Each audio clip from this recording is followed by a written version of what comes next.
ನಾನು ಬರೋದು ಬೇಕಾ ಬೇಡವಾ ಅಂತ ನೀನು ಡಿಸೈಡ್ ಮಾಡಬೇಡ. ನನ್ನ ಮಾತಿನ ಅರ್ಥ ಅದಲ್ಲ ಅಭಿ. ದೇವರಿಗೆ ಗೊತ್ತು ನಿನ್ನ ಮಾತಿನ ಅರ್ಥ ಏನು ಅಂತ. ನಾರ್ಮಲ್ ಮನುಷ್ಯರಿಗೆ ಯಾರಿಗೂ ಅರ್ಥ ಆಗಲ್ಲ. ನನಗಿಷ್ಟ ಇಲ್ಲ ಅಂದ್ರೆ ಬರೋದು ಬೇಡ ಬಿಡು ಅಭಿ. ಅದಕ್ಕೆ ಯಾಕೆ ಇಷ್ಟೊಂದು ರಫ್ ಆಗಿ ಮಾತಾಡ್ತಾ ಇದೆಯಾ? ರಫಾ? ನಾನು ರಫ್ ಆಗಿ ಮಾತಾಡ್ತಿದ್ದೀನಿ ಅಂತ ಅನ್ಕೊಂಡಿರೋರಿಗೆ ಸುಮ್ಮನೆ ಕೂತಿರೋರ ಮೇಲೆ ಅನುಮಾನ ಪಡೋದು ದೊಡ್ಡದಲ್ಲ. ಆಯ್ತು ಬಿಡು ಅಭಿ. ನೀನು ಹೋಗ್ತಾ ಇದೆಯಾ? ಹೋಗ್ಲೇಬೇಕಲ್ವಾ ಅಭಿ? ನನ್ನ ಪಾಲಿಗಂತ ಇರೋದು ನನ್ನ ತವ್ರ ಮನೆ ಮಾತ್ರ. ನನ್ನ ಅಣ್ಣ ಮತ್ತು ತಮ್ಮಂಗೆ ರಾಖಿ ಕಟ್ಟಬೇಕು, ಅವರಿಂದ ಆಶೀರ್ವಾದ ತಗೋಬೇಕು, ಆಶೀರ್ವಾದ ಕೊಡಬೇಕು, ನನಗೆ ರಕ್ಷಣೆ ಆಗಿರಿ ಅಂತ ಕೇಳ್ಕೋಬೇಕು ಅಲ್ವಾ? ಇಂಡೈರೆಕ್ಟಾಗಿ ಈ ಮನೇಲಿ ರಕ್ಷಣೆ ಇಲ್ಲ ಅಂತ ಹೇಳ್ತಿದ್ಯಾ? ಹಾಗಲ್ಲ ಅಭಿ. ಸರಿ ಬಿಡು, ಸುಮ್ಮನೆ ವಾದ ಯಾಕೆ? ಬೇಡದೇ ಇರೋದಕ್ಕೆಲ್ಲ ವಾದ ಮಾಡೋದು, ಇಲ್ಲದೆ ಇರೋದೆಲ್ಲ ನೀನೇ ಕ್ರಿಯೇಟ್ ಮಾಡೋದು. ನಾನೇನು ಮಾಡಿದೆ ಅಭಿ? ಪಾಪ ಆ ಡಿಂಪಿನ ಯಾಕೆ ಟಾರ್ಗೆಟ್ ಮಾಡಿದೆ? ಅವಳು ನಿನಗೇನು ಮಾಡಿದ್ಲು? ಅವಳಾಯ್ತು, ಅವಳು ಕೆಲಸ ಆಯ್ತು ಅಂತ ಇರ್ತಾಳೆ. ನಿನ್ನ ಫ್ರಸ್ಟ್ರೇಷನ್ನ ಅಸಹಾಯಕರ ಮೇಲೆ ಯಾಕೆ ತೋರಿಸ್ತಾ ಇದೆಯಾ? ಅದು ಎಷ್ಟರ ಮಟ್ಟಿಗೆ ಸರಿ? ಆ ವಿಚಾರದಲ್ಲಿ ನಾನು ಸಾರಿ ಕೇಳ್ತೀನಿ ಅಭಿ. ಆದ್ರೆ ಅಲ್ಲಿ ನಡೆದಿರೋದೇನು ಅಂತ ನಿನಗೆ ಅರ್ಥ ಮಾಡ್ಸಕ್ ಆಗ್ತಿಲ್ಲ ಅಭಿ. ಇರೋ ವಿಷಯನ ಅರ್ಥ ಮಾಡಿಸೋದಕ್ಕೆ ಅಷ್ಟು ಕಷ್ಟ ಅಲ್ಲ, ಇಲ್ಲದೆ ಇರೋದನ್ನ ಹುಟ್ಟಾಕೋದು ಕಷ್ಟ. ನೋಡು ಅಭಿ, ನಾನು ವಿನಾಕಾರಣ ಸಮಸ್ಯೆಗಳನ್ನ ತರ್ತಿದ್ದೀನಿ ಅಂತ ನೀನು ಅನ್ಕೊಂಡಿದ್ಯಾ? ಆದ್ರೆ ವಿಷಯ ಅದಲ್ಲ ಅಭಿ, ಬೇರೆನೇ ಇದೆ. ಬೇಡ, ಏನು ಕನ್ವೆ ಮಾಡೋಕ್ಕೂ ಬರಬೇಡ. ನನಗೆ ಯಾವುದು ಅರ್ಥ ಆಗೋದು ಬೇಡ. ಅರ್ಥ ಮಾಡ್ಕೊಂಡು ಸಾಕಾಗಿದೆ ನನಗೆ. ಆ್ಯಂಡ್ ನಿಮ್ಮ ದೊಡ್ಡಪ್ಪ ಇಲ್ಲಿರೋವರೆಗೂ ಸಮಸ್ಯೆಯನ್ನು ಜಾಸ್ತಿ ಆಗುತ್ತೆ ಅಂತ ನಂಗೆ ಈಗ ಅನ್ಸಕ್ಕೆ ಶುರುವಾಗಿದೆ. ಯಾವಾಗ ಕರ್ಕೊಂಡು ಹೋಗ್ತೀಯ ಅಂತ ಹೇಳ್ಬಿಡು. ಅವ್ರಿಗೇನಾದ್ರು ಹೆಚ್ಚು ಕಡಿಮೆ ಆದರೆ ಇಡೀ ಮನೆ ತಲೆ ಕೊಡ್ತೀಯ ನೀನು. ನಮ್ಮನ್ನೆಲ್ಲ ಬ್ಲೇಮ್ ಮಾಡ್ತೀಯ. ಅಷ್ಟೊಂದು ದೊಡ್ಡ ಆಪಾದನೆ ತೊಗೊಳಕ್ಕೆ ನಾವು ಯಾರೂ ರೆಡಿ ಇಲ್ಲ. ಅವ್ರು ಬೇಗ ಹುಷಾರಾಗಲಿ ಅಂತ ಡಾಕ್ಟ್ರನ್ನ ಕರ್ಕೊಂಡು ಬಂದಿದ್ದೀನಿ. ಅವರಿಗೆ ನಿಮ್ಮ ಮನೇಲಿ, ಐ ಮೀನ್ ನಿಮ್ಮ ದೊಡ್ಡಪ್ಪನ ಮನೇಲಿ ಟ್ರೀಟ್ಮೆಂಟ್ ಕೊಡೋಕೆ ಹೇಳ್ತೀನಿ. ಅಭಿ ಪ್ಲೀಸ್ ಅಭಿ, ನಿನ್ನ ಸ್ವಲ್ಪ ದಿನ ಅಷ್ಟೇ. ಇನ್ನೂ ಸ್ವಲ್ಪ ದಿನಗಳು ಇನ್ನೂ ಎಷ್ಟು ನೆಮ್ಮದಿಗಳನ್ನ ಹಾಳು ಮಾಡ್ತೇವೆ ಅಂತ ನಂಗೆ ಭಯ ಶುರುವಾಗಿದೆ. ರಕ್ಷಾಬಂಧನ ಮುಗಿತಿದ್ದಂಗೆ ಇಲ್ಲಿಂದ ಹೊರಟು ಬಿಡಬೇಕು.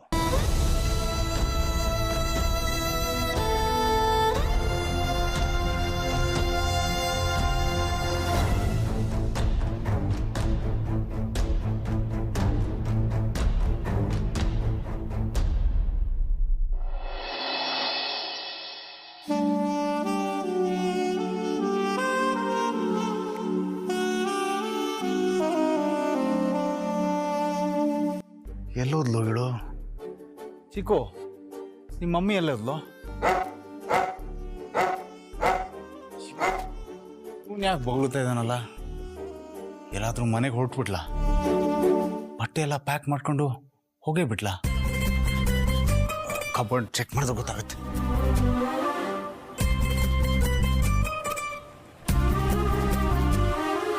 ಬಟ್ಟೆ ಎಲ್ಲ ಇಲ್ಲೇ ಬಿಟ್ಟೋದ್ಲಾ? ಅಷ್ಟೆಲ್ಲ ದೊಡ್ಡ ಮನಸ್ಸಿದೆ ಅವಳಿಗೆ. ಅವಳಿಗೆ ಅಲ್ಲಿ ದೊಡ್ಡ ಮನಸ್ಸಿದೆ, ಬರೀ ಕೋಪ ಕೋಪ. ಏನೋ ಹಂಗೆ ಬೊಗಳುತ್ತಾ ಇದೆಯಾ? ನಿಮ್ಮ ಮಮ್ಮಿ ಮನೆಗೆ ಹೋಗ್ಬಿಟ್ಲಾ ಹೇಳು? ಬಟ್ಟೆ ಎಲ್ಲ ಇಲ್ಲೇ ಇದ್ದಾವೆ. ಓ, ಮೇ ಬಿ ನನ್ನ ಮೇಲಿರೋ ಕೋಪಕ್ಕೆ ಬಟ್ಟೆನೂ ಬಿಟ್ಟೋಗಿದ್ದಾಳೆ.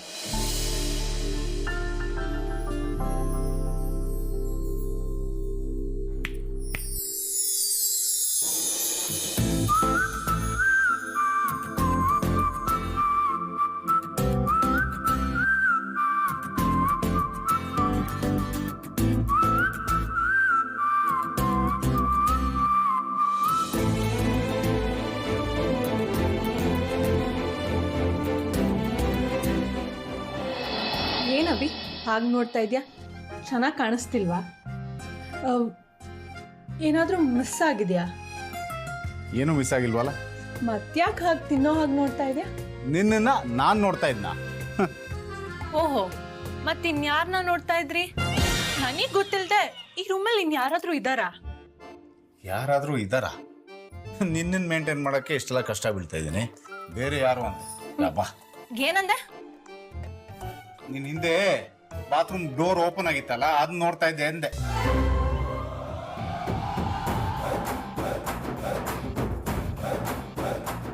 ಫಸ್ಟೇ ಡೆಂಗಿ ಫೀವರ್ ಎಲ್ಲ ಕಡೆ ಹಬ್ಬಿದೆ.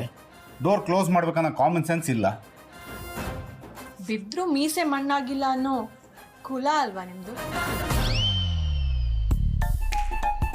ಬಿದ್ದರೂ ಟೆಕ್ನಿಕಲ್ ಬೀಳಬೇಕು. ಮುಖ ಮಣ್ಣು ಮಾಡ್ಕೊಳಂಗೆ ಬೀಳೋರು ನಿನ್ ಕುಲ್ದವ್ರು. ಮಾತಿಗೇನು ಕಮ್ಮಿ ಇಲ್ಲ. ಹೋಗ್ಲಿ, ಏನು ಡಿಸೈಡ್ ಮಾಡಿದ್ಯಾ? ಏನಾಗಿ ನೋಡ್ತಿದ್ಯಾ ಅಭಿ? ಏನು ಡಿಸೈಡ್ ಮಾಡಿದೆ ಹೇಳು. ನಂದೇನೇ ಇದ್ರು ಒಂದೇ ಡಿಸಿಷನ್. ನೀನು ಮನೆ ಬಿಟ್ಟು ಹೋಗ್ತೀಯ ಅಂತ ಹೇಳಿದ್ಯಲ್ವಾ, ಮತ್ತೇನು ಡಿಸೈಡ್ ಮಾಡಿದೆ? ಅಪ್ಪ ಮಾರಯ್ಯ, 3 ಹೊತ್ತು ನಾನು ಹೋಗೋದೇನೆ ಜಪ ಮಾಡಬೇಡ. ನಾನು ಹೋಗೋ ಟೈಮ್ ಬಂದಾಗ ಖಂಡಿತ ಹೋಗ್ತೀನಿ. ಅದು ನಿನಗೂ ಹೇಳ್ದೆ ಹೋಗ್ತೀನಿ. ನಾನೀಗ ಕೇಳಿದ್ದು ರಕ್ಷಾಬಂಧನ ಪ್ಲಾನ್ ಬಗ್ಗೆ. ಬೇಗ ಹೇಳು ಅಭಿ, ಟೈಮ್ ಆಯ್ತು, ನಾನು ಹೊರಡ್ಬೇಕು. ಓ, ಬಿಟ್ಟು ಹೋದ್ರಲ್ಲೇ ಇದೆಯಲ್ವಾ? ನೀನೇ ತಾನೇ ಹೋಗು ಹೋಗು ಅಂತ ಹೇಳೋದು. ನಾನು ಹೇಳಿದ್ದು ಈಗಷ್ಟೇ ಹೊರಡ್ತಿದ್ಯಲ್ಲ, ಅದ್ರ ಬಗ್ಗೆ ಹೇಳಿದ್ದಷ್ಟೇ. ಹೌದು ಅಭಿ, ನೀನ್ ಬರ್ಲಿಲ್ಲ ಅಂದ್ರೆ ನಾನು ಹೋಗ್ಲೇಬೇಕಲ್ವಾ? ಅಲ್ಲಿ ನಂಗೆ ಅಣ್ಣ ತಮ್ಮ ಎಲ್ಲರೂ ನನಗೋಸ್ಕರ ಕಾಯ್ತಾ ಇರ್ತಾರೆ. ಯಾವ ಅಣ್ಣಂಗೆ ಸ್ವಂತ ತಂಗಿ ಹತ್ರ ರಾಖಿ ಕಟ್ಸ್ಕೊಳೋ ಆಸೆ ಇರಲ್ಲ ಹೇಳು? ಎಲ್ಲರೂ ನಿಂತರ ಇರ್ಬೇಕಲ್ವಾ? ನೋಡು, ನನ್ನನ್ನು ಎಲ್ರಿಗೂ ಹೋಲ್ಸ್ಬೇಡ. ಇರೋದನ್ನೇ ತಾನೇ ಹೇಳಿದ್ದು. ಆಯ್ತಾಯ್ತು ಬಿಡು, ಪಾಪ ಅಂತ ಬರ್ತೀನಿ.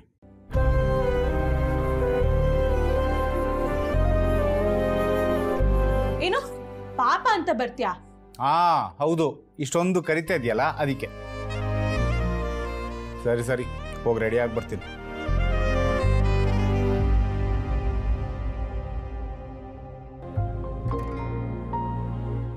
ನೀನೇನು ರೆಡಿ ಆಗೋದು? ನಾನು ಹೆಂಗೆ ರೆಡಿ ಆಗ್ತೀನಿ ಅಂತ ನೋಡುವಂತೆ. ಫಸ್ಟ್ ಈ ವಿಷಯನ ಆದಿಯಾಗಿ ಹೇಳಬೇಕು.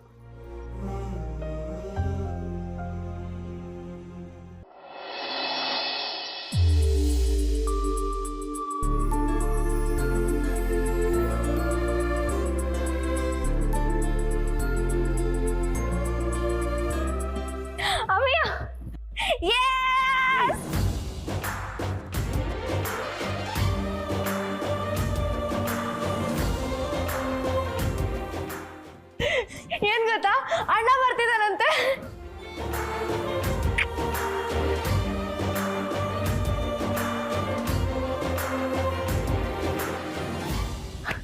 ಎಸ್, ಅಣ್ಣ ಬರ್ತಿದ್ದಾನೆ.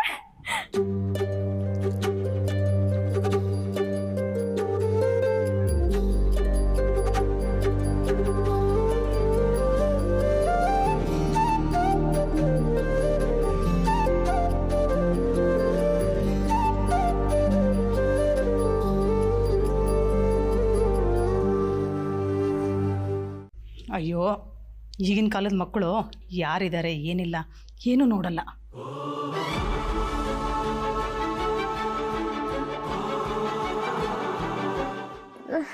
ಅಯ್ಯೋ, ಸಾರಿ. ಅದು ಅಣ್ಣ ಬರ್ತಿದ್ದಾನೆ ಅಂತ ಖುಷಿನಲ್ಲಿ.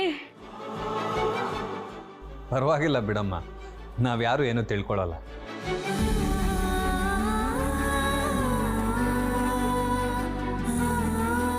ಬಾವಾ, ಥ್ಯಾಂಕ್ ಯು ಸೋ ಮಚ್.